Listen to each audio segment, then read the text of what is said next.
오늘부로 이제 2019년 9일 남았습니다. 지나온 356일을 여러분 돌아보실 때 올 한 해를 평가한다면 어떻게 평가하고 싶으십니까? 우리 각자 연초에 세운 목표들이 있을 거예요. 그것들을 지금 돌아볼 때 얼마나 이루어내셨습니까? 어떤 분들은 지금까지 이룬 성과를 보면서 이 정도면 괜찮아, 충분해 라면서 만족하시는 분도 있을 것이고, 또 어떤 분들은 이러는 게 별로 없다면서 후회를 하실 수도 있습니다. 근데 단 하나 여기서 우리가 확실한 사실은 뭐냐면, 올 한 해 내 삶을 돌아볼 때 내 삶은 완벽했어, 100% 만족해 라고 생각하며 살아오신 분은 한 사람도 없을 거라는 거예요. 그렇죠?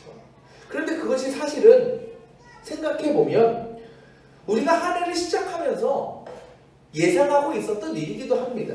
무슨 말이냐면, 우리가 새 한 해를 맞이하든지 아니면 어떤 일을 시작하려고 할 때 그 과정 가운데 나에게 무조건 좋고 유익이 되는 일들만 있을 거라고 기대합니까? 사실 그렇지 않아요. 특히 우리가 새로운 일을 시작할 때 더 그렇죠. 예를 들면 직장에 이제 처음 들어간 사람이 얼마나 좋아요. 첫 직장, 원하던 직장. 물론 기쁘고 행복하죠. 하지만 그 직장 생활 가운데 내가 받아야 될 어떤 업무적인 어려움, 인간관계적 어려움, 그걸 예상하지 못할까요? 충분히 예상합니다. 우리 임선주 선도가 오늘 어렵게 교회 왔죠? 지금 한 달 좀 넘었어요. 새로운 레스토랑에서 이제 시작한 지. 얼마나 기대했겠어요. 그래도 이탈리안 셰프, 이름 있는 셰프 밑에서 일하니까 기대했어요. 근데 기대만 했겠습니까? 이 마당 뭐 하루 이틀 해봐요? 아니잖아요. 분명히 어려움이 있을 거야. 뭔가 내가 스트레스 받는 것도 있을 거야. 어느 정도는 예상을 한다는 말이에요. 그렇죠? 저 교회도 마찬가지예요. 저 교회 개척할 때 물론 제가 농담식으로는 내가 개척하면 다 잘 될 줄 알았습니다, 이렇게 말들을 했지만 솔직히 그건 아니었어요. 분명히 교회 개척하고 교회 세워나가면서 분명히 그 과정 가운데 어려움이 있을 거고 문제가 생길 거야 어느 정도 예상을 했어요. 왜? 제가 보고 온 게 있기 때문에. 그래요. 우리는 어떤 일을 시작하면서 무조건 잘 될 거라고 생각하지 않아요. 분명히 그 가운데 어느 정도는 힘든 일이 있겠지, 뭔가 문제가 생기겠지라는 것을 예상한다라는 거예요. 때문에 내가 예상했던 그 일을 만나게 되면 별로 당황하지 않습니다. 걱정을 하겠죠. 염려는 되지만 그래도 감당하면서 이겨나가요. 왜? 예상했던 일이기 때문에. 그런데 문제는 뭐냐? 내가 예상하고 내가 생각했던 것 훨씬 이상의 것을 만나면 이건 문제가 되는 거예요. 그죠? 나는 50 정도 문제를 예상했는데 갑자기 80, 90짜리가 다가와. 그럼 이거 감당하기가 힘든 거죠. 그죠? 그것도 만약에 내 잘못도 아니야, 다른 사람의 실수하거나 잘못으로 인해서 내가 그런 일을 당하게 되면 이거는 충분히 분노할 수 있는 일이고 절망할 수 있는 일입니다. 오늘 말씀 보면 바로 그와 같은 상황에 빠진 사람이 등장합니다. 누굴까요? 요셉. 이 요셉은요, 뭐 다 아시겠지만 약혼녀가 있었죠. 누구? 마리아라는 약혼녀가 있었습니다. 당시 유대인들의 결혼 풍습은요, 결혼은 우리처럼 뭐 소개팅, 뭐 연애 이런 거 없어요. 누가 짝지어줘요? 부모님이 짝지어주는 거예요. 부모님이 너네 결혼해? 그러면 하는 겁니다. 그래서 얼굴도 못 보고 결혼하는 경우가 많아요. 그리고 결혼하기 전에 뭘 하냐? 반드시 약혼을 했어요. 약혼. 저희 어머니 아버지도 약혼했었어요. 약혼식. 옛날 어른들은 그런 거 많이 하셨죠? 약혼을 하는데 이 약혼은 어떤 의미가 있냐면, 어쨌든 약혼을 하면 결혼한 사이로 간주는 됩니다. 서로를 남편, 아내로 부르긴 해요. 그런데 특이한 건 뭐냐면 같이 살 수 없어요. 약혼했다. 뭐냐? 1년간의 유예기간을 줘요. 이 약혼을 한 다음에 1년 동안은 각자 부모 밑에 살아가는 거예요. 근데 이게 어떤 기간이냐? 신부가 자신의 순결에 대한 약속을 증명하는 기간이에요. 그때 당시에. 그러니까 그 기간 동안 신부가 순결을 잘 지키면 얘 이제 한 남자의 아내가 되는 것이 확정을 시켜주는 거예요. 잘 지켰으니까. 그리고 그때가 되면 결혼식을 올리고 땅땅땅 정식 부부가 되는 거죠. 그런데 그것이 깨어지는 경우가 있습니다. 두 가지 경우에 하나는 둘 중에 한 사람이 죽게 되면, 그렇죠? 그럼 어쩔 수 없는 거죠, 그렇죠? 근데 또 한 가지는 뭐겠어요? 약혼녀의 부정이 드러나면 그렇게 되는 경우가 있지 않겠어요, 가끔? 그러면 이거는 끝나요. 굉장히 큰 문제입니다, 이것도. 왜? 당시에는요, 유대인들은요, 남편이 있는 아내나 약혼자가 있는 여자가 부정을 저지르는 것은 가장 큰 죄 중에 하나로 봤어요. 그래서 우리가 구약의 신명기를 보면 여러 가지 하나님이 내려준 계명이 많잖아요. 거기에 순결법이라고 있거든요. 거기에 이런 계명이 있어요. 이렇게 약혼자가 있음에도, 남편이 있음에도 부정을 저지르는 여자는 어떻게 될까요? 이거 너무 약하지. 돌로 쳐 죽이는 거. 그게 나와 있어요, 성도에. 그때 당시에. 근데 지금 이제 신약 시대잖아요. 이 신약 시대는 그러지는 않았어요. 하지만 이혼을 시켰습니다. 깨지게. 근데 이혼으로 끝나는 게 아니고요. 그렇게 되면 이 여자는 평생 뭐가 되겠어요? 부정한 여자, 바람핀 여자. 그렇게 낙인이 찍혀서 평생을 결혼도 못하고 사람들의 비난과 손가락질을 받으며 살아야 됐어요. 그것이 얼마나 그 여자에게 고통이겠습니까? 근데 여러분, 그 고통과 그 아픔이 이 여자에게만 있을까요? 누구에게도 있어요? 남편에게도 있는 거죠. 왜? 내 아내로 삼고 평생 사랑할 것을 약속한 여자가 알고 보니 부정한 여자였다. 그걸 알게 됐다고 생각해보세요. 얼마나 큰 실망과 좌절과 또 충격이겠습니까? 근데 그런 일이 누구에게? 요셉에게 일어났다는 겁니다. 오늘 말씀은요, 요셉과 마리아 결혼하기 전이에요. 약혼하고 그 1년간의 대기 기간을 보내는 기간 가운데 이 일이 일어난 거예요. 그동안 둘 사이에는요, 각자의 부모 밑에서 자랐기 때문에 어떤 육체적인 접촉이 없습니다. 근데 어느 날 요셉이 엄청난 이야기를 듣게 되면 뭐예요? 마리아가 임신을 했다. 이 상황은요, 그 1년이 끝나기만을 기다리는 그 아름다운 결혼 생활을 꿈꾸면서 그야말로 손꼽아 기다려온 요셉에게 너무도 생각할 수 없는, 상상할 수 없는 일이었어요. 여러분이 만약에 요셉의 입장이라면 어떻게 반응할까요? 그런 상황에서 당황하는 것도 잠시예요. 분노하겠죠. 분노할 거예요. 그렇게 사랑하고 믿어왔던 약혼녀가 결혼도 하기 전에 임신을 해 엄청난 배신감을 느꼈을 겁니다. 도저히 받아들일 수 없고 용서할 수 없는 일이었어요. 여러분, 요셉은 어떻게 해야 됐을까요? 이 상황에서 결혼 취소해야죠. 약혼 취소해야 돼요. 더 나아가서 보통의 유대인들이라면 마리아가 얼마나 부정한 여자인지 사람들에게 소문내야 돼요. 부끄러움 당해야 된다는 거예요. 그런데 오늘 말씀 여러분 보면 그 요셉의 반응이 너무나 이상합니다. 요셉이 뭐 어떻게 했다 그래요? 19절에 약혼자에게 부끄러움을 주지 않으려고 가만히 파혼하려 하여. 여기서 가만히란 말은 조용하게라는 뜻이에요. 그러니까 아무도 모르게 그냥 파혼하려고 했다는 거죠. 요셉은요, 이 상황에서 어떤 마리아에 대한 분노, 정죄, 복수 이런 거 생각하지 않았습니다. 이 상황에서 분노를 표출하고 그에 대한 마땅한 대가를 치르게 하지 않았습니다. 먼저 뭐예요? 이 상황을 보면 마리아를 보호하려고 그래요. 보호하려고 그래요. 감싸주는 겁니다. 왜? 혹시 그 일로 마리아가 어려움을 당하지 않을까? 부끄러움을 당하지 않을까? 오히려 염려한 거예요. 그래서 누가 알아채기 전에 미리 조용하게 어떤 일로 파혼하려고 했다는 겁니다. 그렇다고 요셉의 마음이 편했겠어요? 아니죠. 여전히 상처는 있어요. 아파요. 그리고 앞으로 이 일을 어떻게 해야 될까 고민도 했을 거예요. 그런데 그 고민 가운데 요셉이 잠이 들었는데, 잠이 든 요셉에게 하나님의 천사가 찾아옵니다. 그리고 마리아가 임신한 일에 대한 하나님의 말씀을 전해주는 거예요. 그래서 놀라운 말씀이 어떤 말씀이에요? 20절부터 21절이죠. 그러니까 마리아의 태스 속에 있는 아이가 다른 남자의 아이가 아니라 누구를 통해서? 성령을 통해서 잉태된 아이다라는 거예요. 그리고 그 일이 이전에 이미 구약시대에 선지자로부터 이사야 선지자로부터 예언된 말씀이다. 그래서 그 말씀을 갖다가 증명하잖아요. 어떤 말씀? 23절에 보아라 동정녀가 잉태하여 아들을 낳을 것이니 그 이름을 임마누엘이라 할 것이다. 이 말은 이미 이사야 선지자가 이미 예언한 말씀이에요. 이 동정녀라는 말은 그거죠. 결혼하지 않은 여자.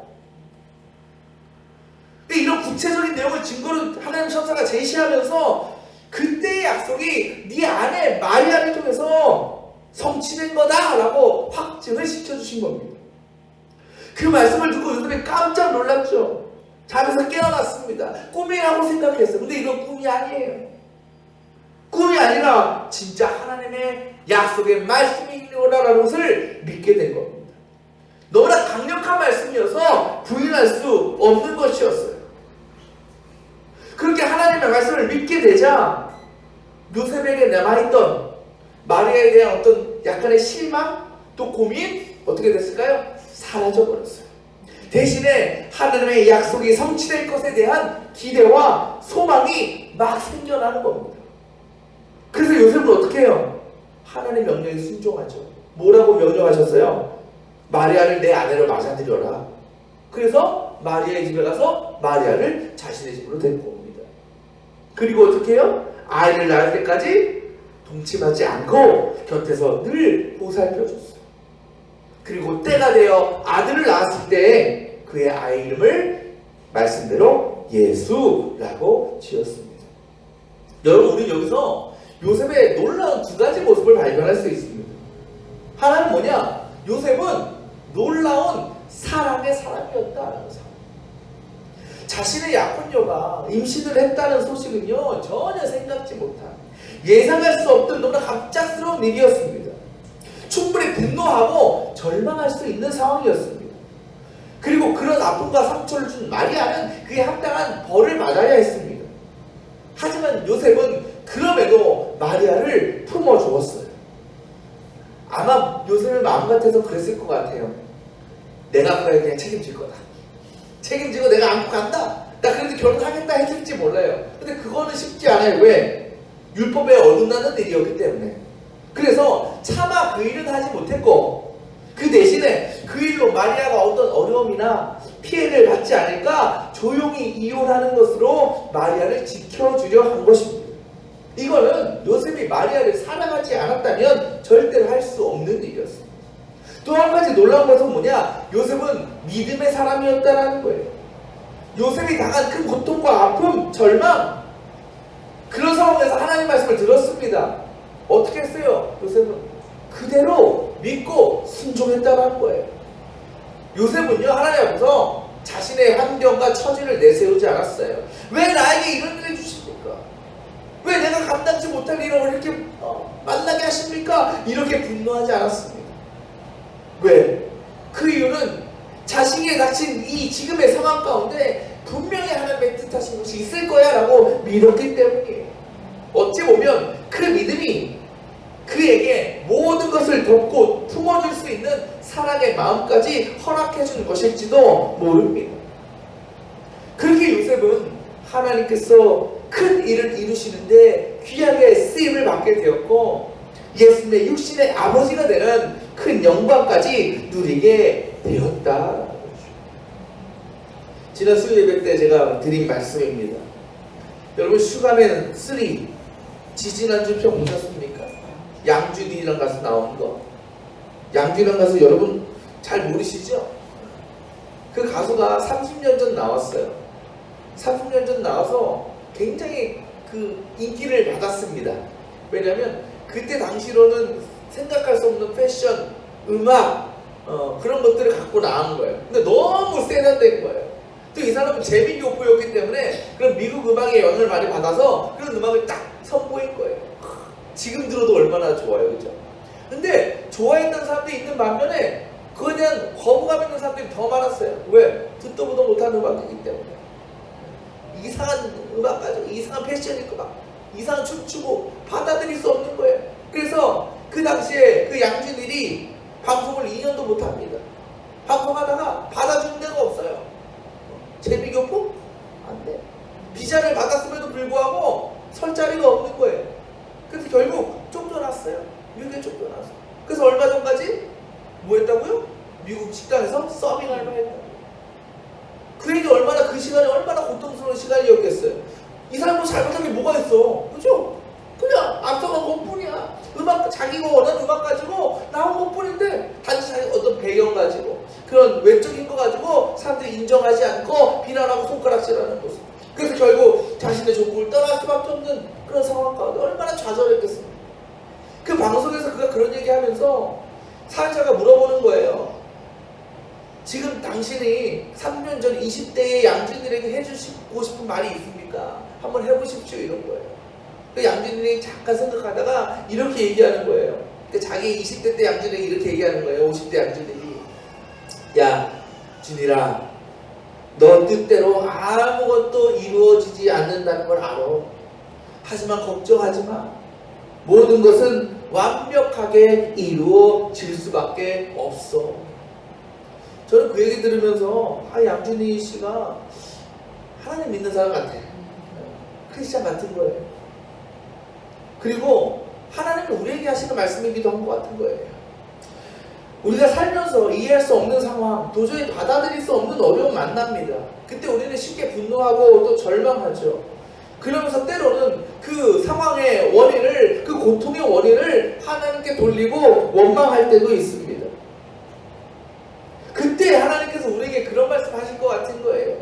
야, 지금 네 뜻대로 아무것도 이루어지지 않는 것 같지? 나도 알아. 하지만 걱정하지 마. 모든 것은 완벽하게 이루어질 거야. 누구의 뜻 가운데? 내 뜻 가운데. 하나님의 뜻 가운데. 하나님께서는요, 분명히 우리가 살면서 경험하는 모든 시간과 모든 경험과 모든 상황을 통해서 자신의 일을 이루어 가신다는 거예요. 그것도 어떻게 하게? 완벽하게. 그 하나님을 우리는 이렇게 불러요. 전능하신 하나님. 영어로 표현하면 Almighty. 불가능이 없으신 하나님.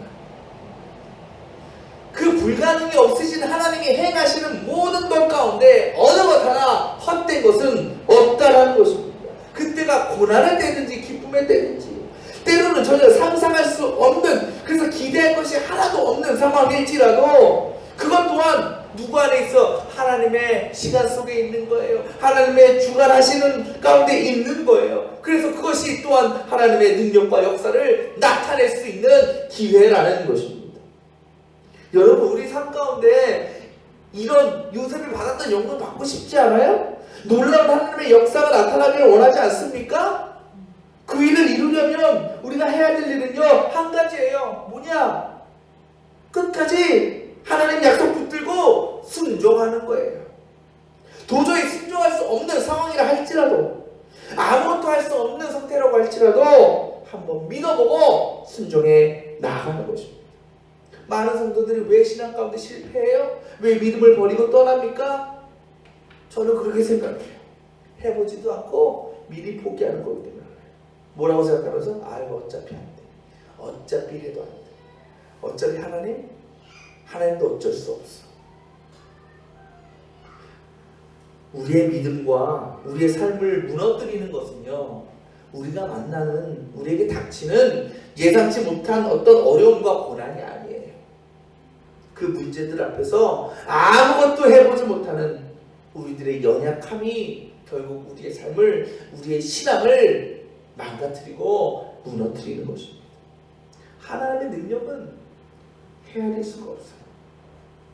주님께서 우리에게 어떤 역할을 맡기실지, 또 어떤 상황 속에서 어떤 놀라운 일을 이루어 가실지 우리는 알아요, 몰라요? 몰라요.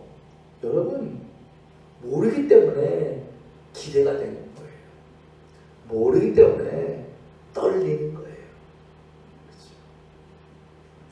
지금 혹시 큰 어려움 가운데 있습니까? 예상하지 못한 문제로 고통당하고 있습니까? 내 뜻대로 되는 것이 아무것도 없다고 절망합니까? 우리가 그 상황 속에서 분노하거나 감정적으로 무엇을 반응하면 아무 일도 우리에게 일어나지 않습니다. 우리는 그때 하나님의 능력을 믿고 말씀에 귀를 기울이고 말씀하시는 대로 순종해야 되는 것입니다. 그때 주님은 우리의 믿음을 통해서 너무도 연약한 우리들, 그리고 소망이 없어 보이는 우리의 상황 속에서 놀라운 역사를 완벽하게 이루어 나가실 줄 믿습니다. 오늘 대강절, 강림절 마지막 주일입니다. 주님은요, 늘 작고 늘 연약한 것을 통해서 자신을 드러내셨어요. 예수의 삶을 보세요. 일생을 보세요. 마구간에서 태어났어요. 그 전에 처녀의 몸에서 잉태되셨죠. 집도 절도 없이 떠돌아다니셨어요. 늘 비난받고 늘 핍박받으셨어요. 마지막에는 십자가에 달려 죽기까지 하셨어요. 하지만 그 모든 것들이 결코 예수의 영광을 가리우지 못했습니다. 하나님은 세상의 눈을 볼 때 가장 극한 고난과 절망의 순간에 자신의 영광을 드러내셨다라는 겁니다. 그 영광이 저와 여러분의 삶 속에도 드러날 수 있기를 소망합니다. 우리가 만나는 모든 상황 속에서 하나님의 뜻이 있고 하나님의 계획이 있음을 믿고 또 그 가운데 말씀대로 순종함을 통해서 다시 주님이 이 땅에 오실 때까지 이 세상과 사람들에게 주님의 살아계심을 증거하며 살아가는 우리 믿음의 멀뚱교회 성도들 되시기를 축원합니다. 기도하겠습니다.